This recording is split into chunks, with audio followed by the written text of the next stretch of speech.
A'udzubillahiminasyaitonirrajim. Bismillahirrahmanirrahim. Assalamualaikum warahmatullahi wabarakatuh. Yang terhormat Bapak Ilham Ramadan Elsyabdi sebagai dosen pengampu mata kuliah Analisis Laporan Keuangan serta teman-teman mahasiswa yang kami banggakan. Kami dari kelompok 1 yang beranggotakan saya Muhammad Nurul Hazbullah. Pada kesempatan kali ini akan memaparkan hasil analisis laporan keuangan komparatif PT Sido Muncul Tbk untuk periode yang berakhir pada 31 Desember 2021 dan 2022. Adapun analisis ini kami susun untuk memenuhi tugas ujian akhir. Fokus analisis kami mencakup 4 pilar. Yang pertama adalah rasio likuiditas, yang kedua adalah rasio solvabilitas, yang ketiga adalah rasio aktivitas, dan keempat adalah rasio profitabilitas. Yang hal ini kita gunakan untuk mengevaluasi kinerja dan kesehatan finansial perusahaan secara konkret. Terima kasih. Saya Muhammad Zakil Farizi. Di sini saya akan menjelaskan pilar yang pertama dalam analisis kami, yaitu tentang likuiditas. Likuiditas mengukur kemampuan perusahaan dalam memenuhi kewajiban jangka pendeknya. Data menunjukkan peningkatan yang sangat signifikan pada current ratio atau rasio lancar Sido Muncul dari 4,13 kali pada tahun 2021 menjadi 12,62 kali pada tahun 2022. Peningkatan drastis ini juga tercermin pada quick ratio dan cash ratio. Hal ini mengindikasikan bahwa posisi keuangan jangka pendek Sido Muncul telah menguat secara substansial. Kemampuan perusahaan untuk melunasi hutang lancarnya sangat-sangat solid, memberikan fleksibilitas finansial yang superior untuk operasional maupun investasi tak terduga. Nah, selanjutnya, analisis mengenai kesehatan keuangan jangka panjang yaitu solvabilitas akan dijelaskan oleh rekan tim saya. Baik, terima kasih. Saya Aditya Febiansyah yang akan melanjutkan ke pilar kedua, yaitu solvabilitas.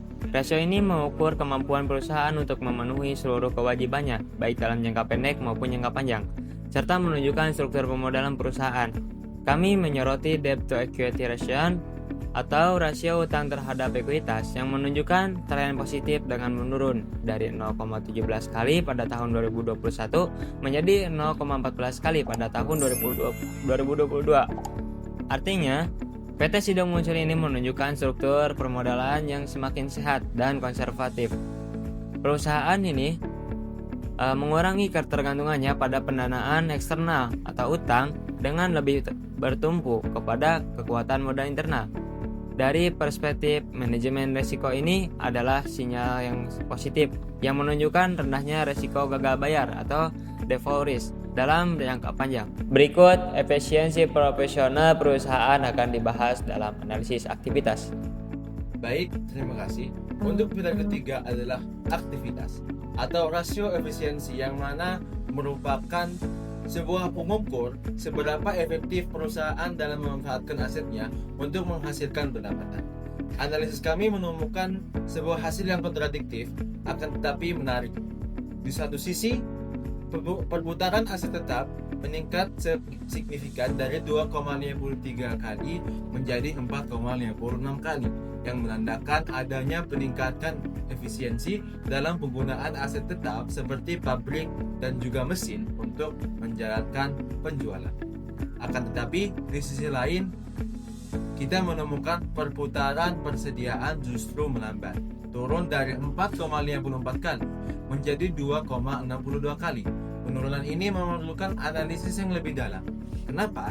Karena dapat berarti dua hal. Yang pertama, perlambatan penjualan, dan kedua, bisa juga merupakan sebuah keputusan strategis manajemen untuk meningkatkan stok persediaan guna mengantisipasi volatilitas harga bahan baku atau gangguan rantai pasok. Untuk berikutnya, yaitu pilar terakhir, akan menjadi puncak dari analisis kami. Terima kasih. Kita sampai pada pilar keempat, yaitu profitabilitas, yang mengukur kemampuan perusahaan dalam menghasilkan laba dari aktivitas bisnisnya. Meskipun gross profit margin atau margin laba kotor relatif stabil dan sedikit menguat ke level 58%, kami mengidentifikasi adanya tekanan pada laba bersih. Hal ini terlihat dari penurunan net profit margin atau margin laba bersih dari 30% menjadi 28%, serta penurunan return of equity atau ROE dari 36% menjadi 27%. Penurunan ini kemungkinan besar bukan disebabkan oleh inefisiensi produksi, melainkan oleh peningkatan pada biaya operasional di luar harga pokok penjualan, seperti biaya penjualan umum dan administrasi.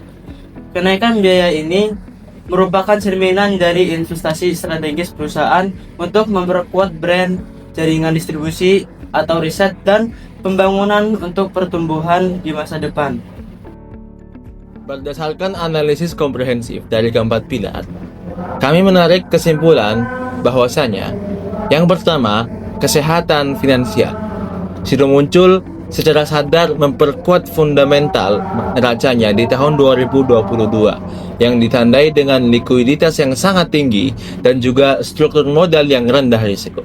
Kedua, efisiensi operasional. Terdapat peningkatan efisiensi pada aset tetap, namun ada tantangan pada manajemen persediaan yang perlu dicermati lebih lanjut. Ketiga, kinerja profitabilitas. Terjadi pergeseran strategis di sini, di mana perusahaan tampaknya memprioritaskan penguatan finansial dan investasi operasional yang memberikan dampak sementara berupa penurunan pada rasio profitabilitas yang bersih.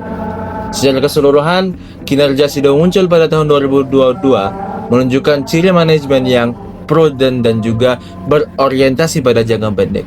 Perusahaan sedang membangun sebuah fondasi yang lebih kokoh, meskipun harus mengorbankan beberapa profitabilitas jangka pendek. Demikian pemaparan kelompok kami. Kami berharap analisis ini dapat memberikan gambaran yang jelas mengenai kinerja keuangan PT Sido Muncul. Terima kasih atas perhatiannya. Wassalamualaikum warahmatullahi wabarakatuh.